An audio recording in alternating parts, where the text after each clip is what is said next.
Hands, and this is your second DIY video. Today we're going to be learning how to make dream catchers. So to start with, you're going to need a loop. You can get a loop like this or any size at a craft store. You can make a giant one to hold all your necklaces or a little one to hang in your car. Or if you want to do a small one, you can even use an old bangle bracelet, which is what I'm going to do today. You'll need some scissors, metal wire, some thread, suede cord, and some feathers. So, cut yourself a long piece of suede cord and then tie it in a little knot. Then with this stuff you want to make kind of a coil, so I would go around a few fingers, just loosely,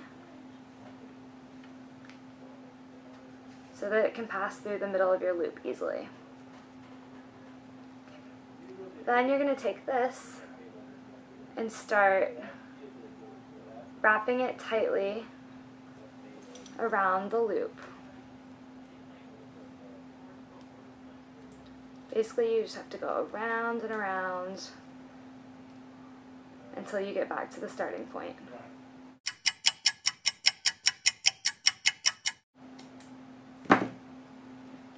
So then you want to tie it off.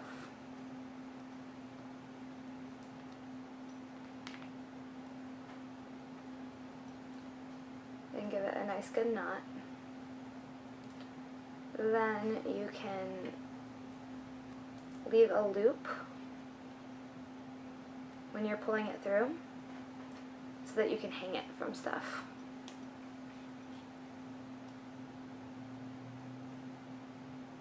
So there you go, you've got your loop and your knot, and then you can trim off the extra. So after you finish step one, you've got this all covered with suede cord. You're going to take a thread, start by tying it off as well. I would do it close to the knot at the top, and this will probably make a lot more sense if you look at the diagram below on how to do the string weave-in. You want to crisscross it all like this. So you can do the traditional weave like sun bottom, or you can do this kind of one for a jewelry holder.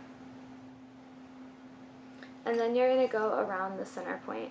And really there's no wrong way to do this, it just kind of depends on how you want it to look. You're going to trim off your extra string. Now all that's left is to decorate the bottom. So you've got the whole base done. And you're going to take some cord, and you can do as many of these as you want to. A lot of people do 2 or 3. I think I'm going to do 1 for this one because it's so teeny. So you're going to pull it down and then cut them to your desired length, however long you want the feathers to hang. So I want some to hang a little higher than others, so I'm going to cut one shorter than the other.